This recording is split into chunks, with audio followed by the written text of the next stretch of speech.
Une femme qui entre dans votre vie doit amener un certain épanouissement. Même ton visage doit changer.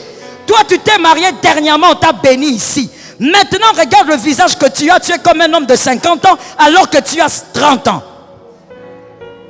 Qu'est-ce qui s'est passé dans cette maison-là? Lorsque tu rencontres ta femme, elle doit être le rayon de lumière que tu rencontres. Ta vie prend une autre ampleur, une autre vitesse. Est-ce que quelqu'un m'entend? La femme a aussi été créée pour apporter une autre vitesse. Une autre vitesse. Mais quand tu vois une femme, elle entre dans ta vie, tout commence à bloquer, tout commence à tomber, tout commence à mourir. Et voilà maintenant le langage de toi et moi, Congolais, que nous sommes. Nous commençons. Ce sont les esprits de destruction. Ce sont les esprits d'attaque. Ce sont les limites du village. Ce sont les limites des forêts et des mers. Frère, ce ne sont pas les limites des forêts et des mers. Tu es tombé sur quelqu'un qui a des problèmes. Change de camp et va voir là où il y a la paix quelque part. Est-ce que quelqu'un m'entend très bien? Ah, les femmes sont aigries, il n'y a pas de problème. Toi, tu es un homme, dis amen. Change de camp. Voilà pourquoi toi-même, femme, il faut que tu vérifies. Est-ce que tu es vraiment le bonheur de quelqu'un? Voilà pourquoi j'ai l'habitude de dire, l'épanouissement même de la femme, avant le mariage, commence quand elle est célibataire. Si tu n'es pas une femme épanouie célibataire, tu es le malheur d'un homme. Il ne faudrait pas que tu te maries demain et depuis que tu t'es marié, ça commence par l'église. Tu deviens rare à l'église. On tue d'abord ta foi, on tue ta consécration et ensuite tout le reste arrive. Tu travaillais, tu ne travailles plus. Tout commence à tomber, à chuter. C'est quel type de mariage? Évidemment, dans le mariage, il y a le haut et le bas. Mais mon frère, ce n'est pas normal lorsque dans un mariage, il n'y a que le bas.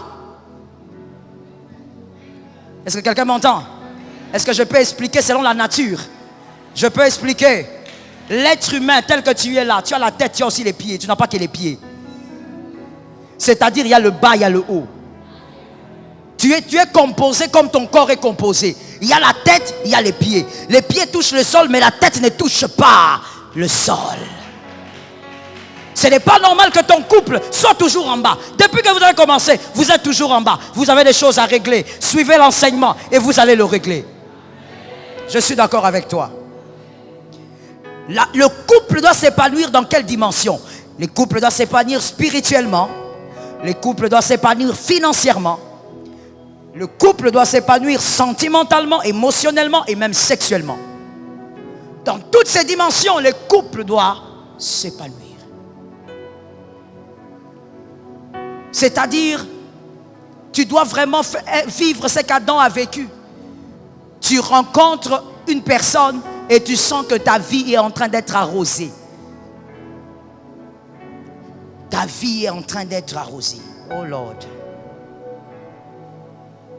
Mon frère, célibataire, je peux te parler?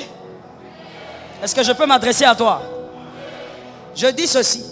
Tu rencontres une fille. Tu l'aimes. Vous voulez vous marier. Tu as un travail. Même si ce travail te procure 3000 francs le jour. Après une semaine de votre rencontre, tu perds le travail. Après la deuxième semaine, tu perds tous tes marchés. Quatrième semaine, même les personnes qui te donnaient quelque chose ne t'appellent plus. Je dis, monsieur célibataire, fuis. J'étais en train de dire fuis. Que quelqu'un me dise, je vais fuir. Je n'ai pas entendu. Dis-moi, je veux fuir. Ça, c'est quelle femme? Ça, c'est quelle femme? Rentrons dans la parole de Dieu. Moi, je suis bibliste. Restons là-bas. La première femme qui a commis beaucoup d'erreurs, qui nous a créé la catastrophe, Ève, même quand Adam l'a vue, il a dit, oh, il y a quelque chose qui se passe en moi. Voici cette fois celle. Et il n'y a pas d'abord Adam, ça n'a pas commencé chez Adam. Très souvent, on commence auprès d'Adam. Mais le bonheur de la présence de Ève n'a pas commencé chez Adam. Ça a commencé chez Dieu. Dieu a créé la femme, il a dit, maintenant, tout est très bon. Même Dieu a reconnu que la femme a amené quelque chose de bon. Je n'ai pas entendu. Je n'ai pas entendu. Si tu es sorcier, il faut sortir. J'ai dit, je n'ai pas entendu. Même Dieu a dit, maintenant tout est très bon. Non, très bon, papa. Bon, c'est quand tu as été créé. Quand la femme a été créée, Dieu dit c'est très bon. Et quand Adam regarde, il dit oh là là, voici cette fois celle, os de mes os, chair de ma chair. Le jardin a changé d'atmosphère. La femme que tu épouses doit changer l'atmosphère de ta vie. Ah, ça tombe sur toi. Elle doit changer l'atmosphère de ta vie. On va la seconde Ève. On va l'appeler comme ça. Marie arrive. Dieu entre dans les entrailles de Marie. Mais quand Dieu entre dans les entrailles de Marie, il y a un aventurier qui s'appelle Joseph qui fuit. Et quand il fuit, l'ange lui dit rentre là-bas. Mais quand il rentre, c'est pour son intérêt. Pourquoi? Parce que Jésus sera cité dans la généalogie de Joseph. Et donc, même Marie, qui avait son fiancé, qui l'avait fui, Marie avait amené un bonheur extraordinaire dans la généalogie de Joseph. Est-ce que quelqu'un m'entend? Une femme qui entre dans votre vie doit amener un certain épanouissement. Même ton visage doit changer. Toi, tu t'es marié dernièrement, on t'a béni ici. Maintenant, regarde le visage que tu as. Tu es comme un homme de 50 ans alors que tu as 30 ans. Qu'est-ce qui s'est passé dans cette maison-là? Lorsque tu rencontres ta femme, elle doit être le rayon de lumière que tu rencontres. Ta vie prend une autre ampleur, une autre vitesse. Est-ce que quelqu'un m'entend? La femme a aussi été créée pour apporter une autre vitesse. Que quelqu'un reçoive cela par sa grâce. Marié ou célibataire, recevez cela par la grâce de Dieu.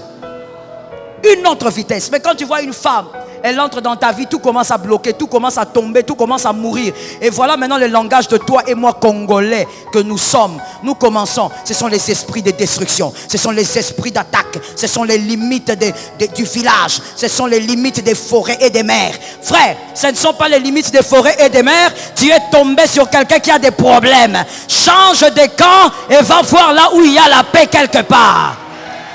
Est-ce que quelqu'un m'entend très bien? Ah, les femmes sont aigries, il n'y a pas de problème. Toi, tu es un homme, dis amen. Change de camp. Voilà pourquoi toi-même, femme, il faut que tu vérifies. Est-ce que tu es vraiment le bonheur de quelqu'un? Voilà pourquoi j'ai l'habitude de dire, l'épanouissement même de la femme, avant le mariage, commence quand elle est célibataire. Si tu n'es pas une femme épanouie célibataire, tu es le malheur d'un homme. Tu dois déjà, pendant que tu es dans les célibats, tu dois être une femme épanouie. Tu dois être une femme qui est en train de vivre un épanouissement qu'elle va aussi amener dans le foyer. Évidemment, l'homme aussi va amener l'épanouissement. Est-ce que quelqu'un m'entend? Une femme qui n'est pas épanouie quand elle est célibataire, dans le foyer, c'est la catastrophe. Au terme de cette prédication, je voudrais vous rappeler l'importance de rester ferme dans la foi et de suivre la voie du Seigneur. La vie chrétienne est un voyage qui demande dévotion et persévérance. Psaume 119, 105 nous enseigne que « Ta parole est une lampe à mes pieds et une lumière sur mon sentier ». En lisant régulièrement la parole de Dieu, nous trouvons la lumière et la sagesse pour guider nos pas dans ce monde parfois obscur. La prière est également un élément essentiel de notre marche avec Dieu. Dans 1 Thessaloniciens 5h17, nous sommes encouragés à prier sans cesse. La prière est le moyen par lequel nous communiquons avec notre Père Céleste, et elle renforce notre relation avec lui. Mais rappelons-nous que, même au milieu des défis et des épreuves, nous pouvons toujours trouver la joie en Christ. Philippiens 4h4 nous dit « Réjouissez-vous toujours dans le Seigneur, je le répète, réjouissez-vous ». En conclusion, chers frères et sœurs, que nous puissions toujours rester fidèles à la parole de Dieu, persévérer dans la prière et trouver la joie en notre Seigneur Jésus-Christ. Que ces paroles résonnent dans nos cœurs alors que nous continuons notre voyage de foi. Amen. Que Dieu vous bénisse et vous garde dans sa grâce. Merci de votre attention.